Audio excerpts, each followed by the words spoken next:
Drive shaft.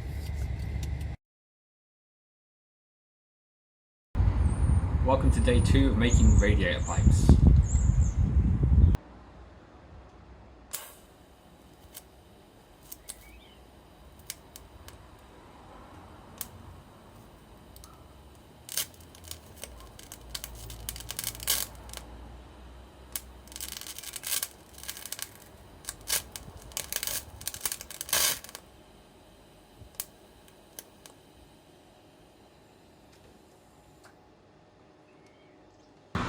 So it turns out this, and in their infinite wisdom, decided to braze the end of this pipe fitting on rather than weld it.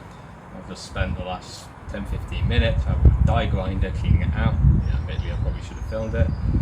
So now we can cut a new piece of tube and hopefully TIG weld this rather than braze it to the end of the pipe.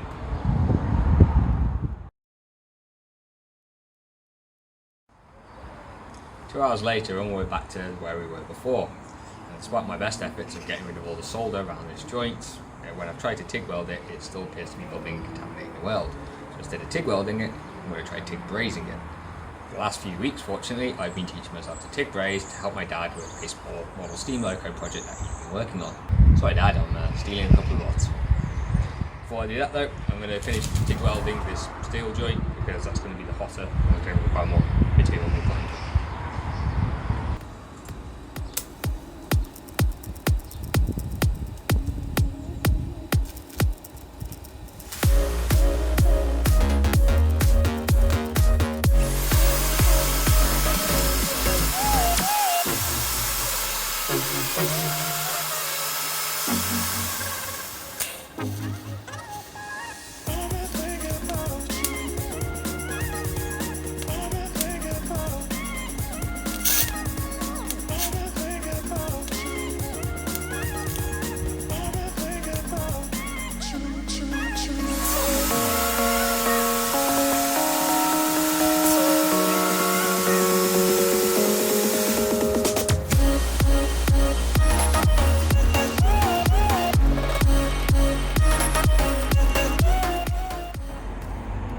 This little fiasco with the pipe all started off with trying to connect this radiator pipe, and of course the irony is I've just learned that I do not have a piece of pipe that this will connect onto, so that's going to have to wait for another day.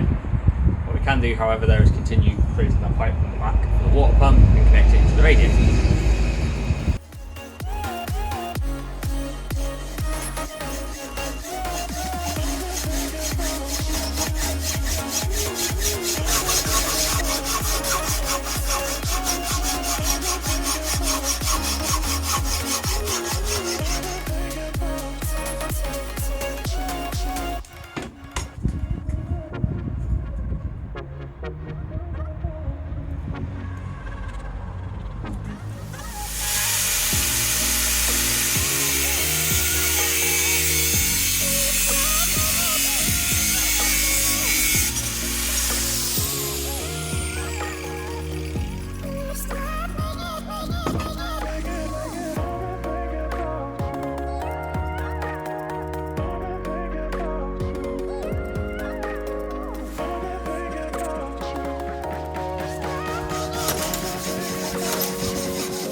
It got too dark last night to really be able to show you what I was doing, but you can see that this pipe has been extended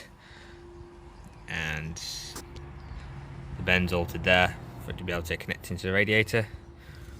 The next job, I'm going to build a small mounting tab to connect off this gearbox bolt and help support the pipe, because it's currently only bolted in one location, the back of the engine underneath here.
I'm now going to weld this while it's actually on the car to make sure we get the position correct.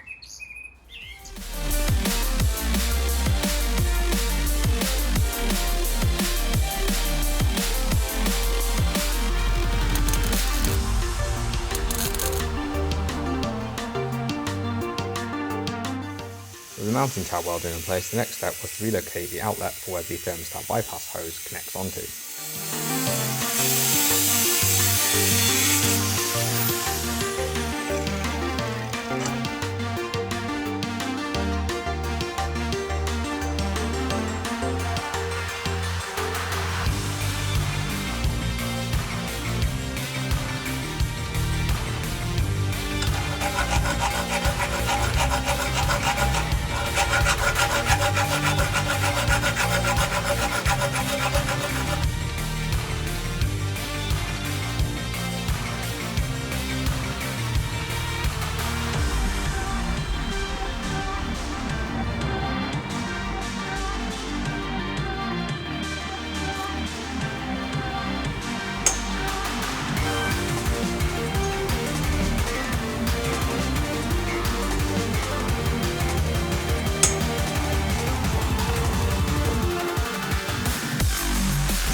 Instead of buying a small length of pipe to make a fitting for where the heater hose was supposed to connect into, my dad very kindly offered to machine me one as it was such a small diameter. This had the advantage of that he could machine a small lip in to help prevent the heater hose from coming off. He even went as far as videoing it for me, and yes, I have spoken to him about his use of filming it in portrait rather than landscape. I was fine when you held my hand. I was fine when you pulled me down. You said the stars would answer. You said our prayers were written down. I was fine when you pulled me in. We were forced to be human, and then the world came after, and I had never questioned it. And they said it was wrong.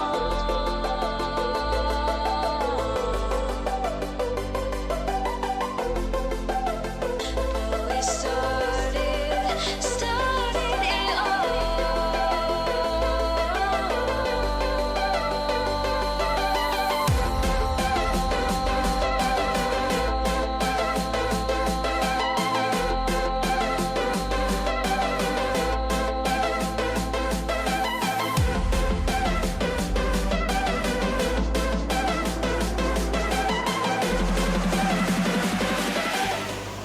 Come in, dear.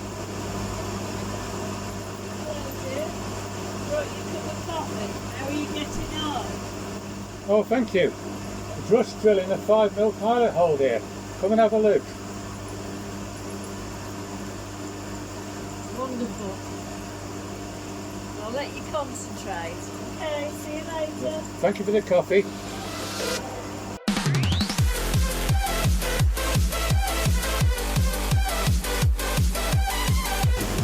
The client requires a 10mm diameter hole, so now we put a 10mm diameter drill bit in, which we hope will follow the pilot hole through.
Now that we've got that pipe fitting, the final job is to just weld it. Now I'll do that off camera, I won't bore you with the details, it's something I can do in an evening. We'll therefore turn our attention to the top radiator hose. This is the micro engine's thermostat cover, and unfortunately this outlet goes straight into the back of the radiator. This is the Mini's thermostat housing cover, and amazingly enough the bolt holes on this are actually the same as the micros. If you look up the history of Nissan and Austin Rover, you'll realise that there was some partnership. I have a feeling that someone was raiding the drawing office of someone else.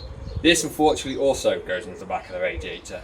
That outlet there is not perfectly 90 degrees. If it had been, it probably would have just fitted. So what we need to do is create a cover to the thermostat, bring the pipe up and over so we can connect it to the side of the radiator here, and as this is the highest point, ideally fit the fillet cap into it, or as a bare minimum, a bleed. Leave all this one with me. This is going to take some thought.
Who remembers this from school?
With the overall shape of the new thermostat housing flange marked out and the 3 mounting bolt holes drilled, I set about marking out a series of holes so I could stitch drill the centre of the flange out.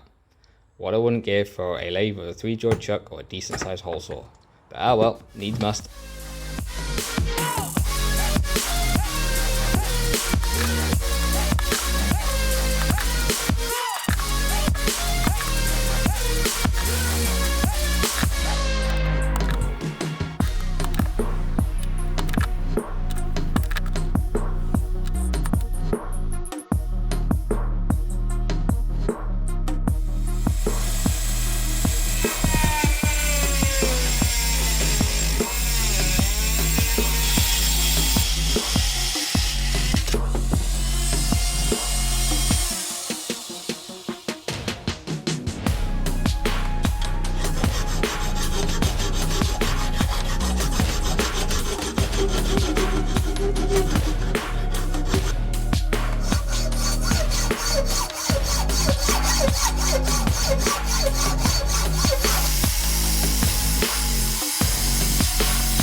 This piece of pipe is what is going to allow a rubber hose to connect to the thermostat housing. The eagle-eyed amongst you may have noticed that the cope has been biased slightly to one side of the pipe. This is not a mistake, this was done to allow the Jubilee clip that will hold the hose pipe on to miss the distributor on top of the Nissan engine.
I'm going to end the episode here. Come back next time to see what I promise will be the final part of the cooling system. The only reason I've dedicated so many episodes to it is because of the amount of fabrication work that's been involved. If you've enjoyed the episode, please click the like button and share. If you want to keep up to date with the build, then please subscribe to my channel, or you can follow the build thread on the mini forum, or the link is in the description below. I'll sometimes post occasional sneak preview or behind the scenes stuff on there, so it's definitely worth checking out.